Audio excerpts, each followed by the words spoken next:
आलं बाबा, आलं बाबा, आलं बाबा. पप्पू घ्या, पप्पू घ्या. एकदम छान. वाव, खूप सुंदर.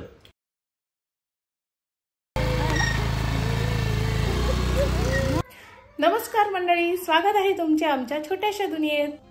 आज खूप चमचमीत काहीतरी खावंसं वाटतंय, त्यामुळे मी म्हटलं की आज बनवूया आपण रगडा पॅटीस. तर तुम्हाला मी आज रेसिपी दाखवते, तर चला माझ्यासोबत. आलं बाबा, आलं बाबा, आलं बाबा, आलं बाबा, आलं बाबा. पप्पू घ्या, पप्पू घ्या, पप्पू घ्या. पापू घे.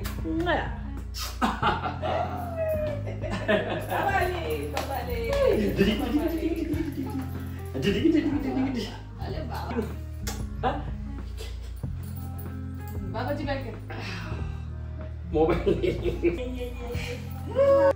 आमची लिशू मस्त छान रेडी झालेली आहे आणि चालली आहे बाबांसोबत फिरायला. Bye bye.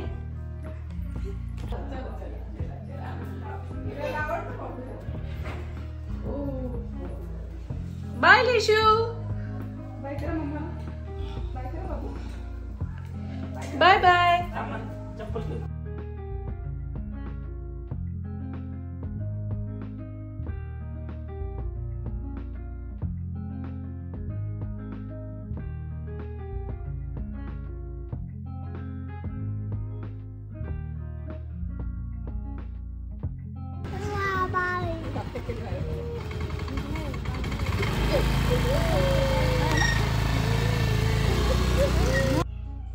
लिशू आणि आई बाबा बाहेर जाऊन येत आहेत, तोपर्यंत मी तुम्हाला रेसिपी सांगते. तर हे आपले जे पांढरे वाटाणे असतात ते मी भिजवत घातले होते.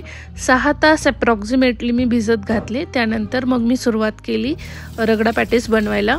त्याला स्वच्छ धुवून पण घेतलं आणि त्याच्यानंतर प्रेशर कुकरमध्ये मी त्याला 4-5 शिट्ट्यांसाठी कुकरवर लावून दिले. एकदम साधी, सोपी आणि सरळ रेसिपी आहे. वेळ जो लागतो ते फक्त ते लेंटेल्स आहेत ते भिजत घालण्यातच वेळ लागतो. त्याला ऑलमोस्ट 5-6 तास अगोदरच भिजत घालावे लागतात. त्यानंतर पुढे जे आहे ते सर्व इझी आहे. वाटाण्याचा कुकर लावताना त्याच्यामध्ये मी 2 बारीक चिरून घेतलेल्या ज्या हिरव्या मिरच्या आहेत त्या टाकल्या. मग त्याच्यामध्ये मी थोडंसं चवीनुसार मीठही टाकलं आणि थोडीशी हळद टाकली. ते मी इथे शूट करायला विसरले होते. 3 ते 4 शिट्ट्यांमध्ये मस्तपैकी आपला रगडा जो आहे तो छान गळून निघेल. तोपर्यंत मी बाकीची चॉपिंग करून घेत आहे. 2 मोठे कांदे घेतले, त्यांना मी मस्तपैकी बारीक कट करून घेत आहे. त्याच्यासोबत मी बाकीचं पण इन्ग्रेडियंट्स जे आहे ते कट करून घेतले. ते मी इथे ॲड करत नाही, ते तुम्हाला एक छोटीशी क्लिप ॲड करून दाखवते. मी घेतले होते त्याच्यामध्ये 1 मोठा टोमॅटो आणि 2 हिरव्या मिरच्या पण घेतल्या होत्या, त्या पण मी कट करून टाकले आणि छोटीशी कोथिंबीर जी आहे ती बारीक कट करून घेतली. हे सर्व आपल्याला गार्निशिंगला लागेल.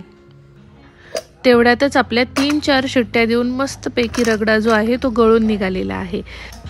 याला मी छान मिक्स करून घेतले आणि बाजूलाच मी बटाटे शिजायला पण टाकून दिले, कारण रगडा पॅटीसला तर बटाटा मेन लागतोच, बरोबर ना. तर बटाटे शिजताय तोपर्यंत आपण देऊ रगड्याला फोडणी. तर मी वापरली आहे लोखंडाची कढई, म्हणून ती अशी दिसते आहे. आणि त्याच्यात मी 2 चमचे तेल टाकलं आहे आणि त्यातच आपण फोडणी देऊन घेऊया. फोडणी खूप इझी आहे. त्यामध्ये आपल्याला कांदा जो आहे तो थोडासा टाकायचा आहे. 2 कांदे घेतले, त्यातला 1 कांदा टाकला तरी चालेल. त्याला थोडंसं लालसर करून घ्यायचं आहे आणि उरलेला जो कांदा आहे तो आपण वापरू गार्निशिंगला.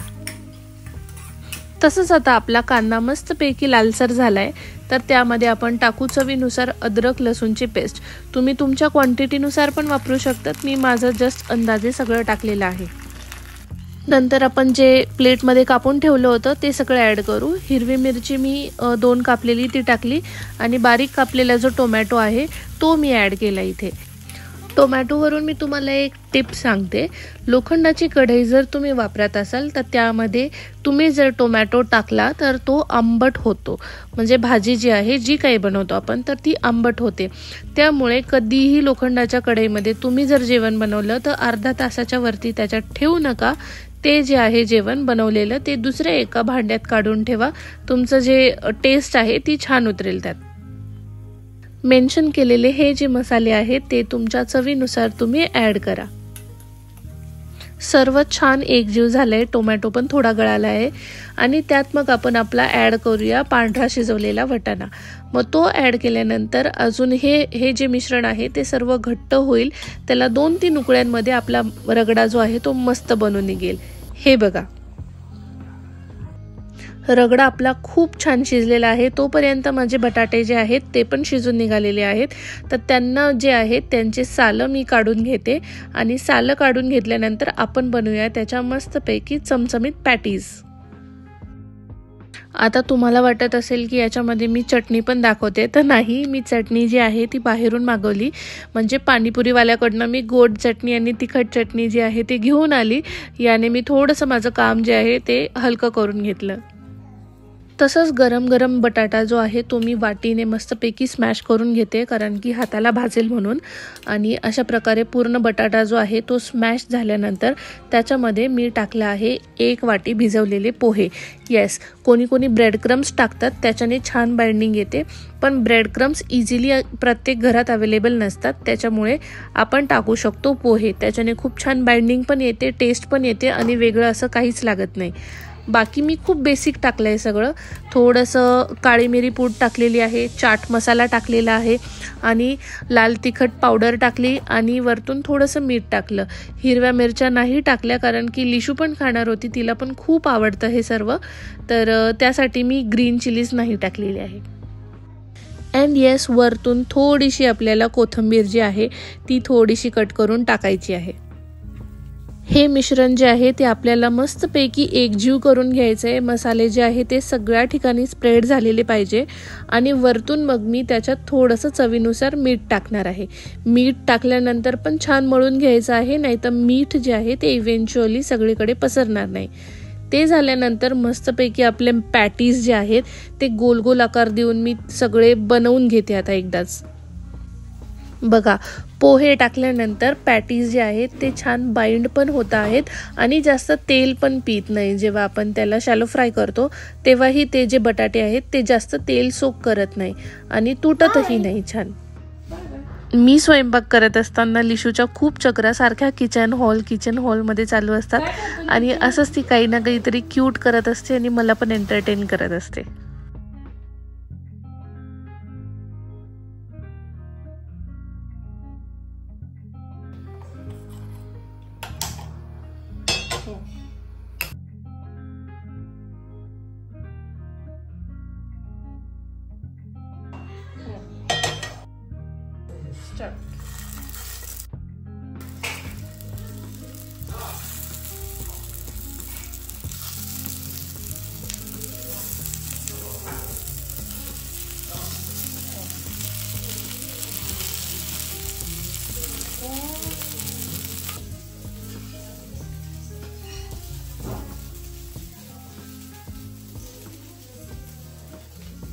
रगडा पॅटीस तयार झाला आहे। आपण मम्मी पप्पांना सर्व करू आणि त्यांचे रिएक्शन घेऊ।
तर आता आपला रगडा पॅटीस तयार झालेला आहे।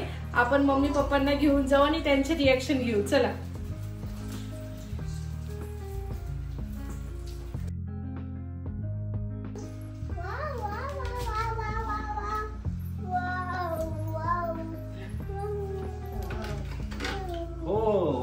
मस्त रगडा पॅटीस।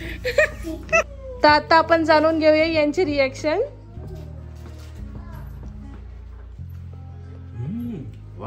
खूप सुंदर, असं वाटतं की आपण पाणीपुरीच्याच गाडीवर खातोय. छान झाले, एकदम मस्त.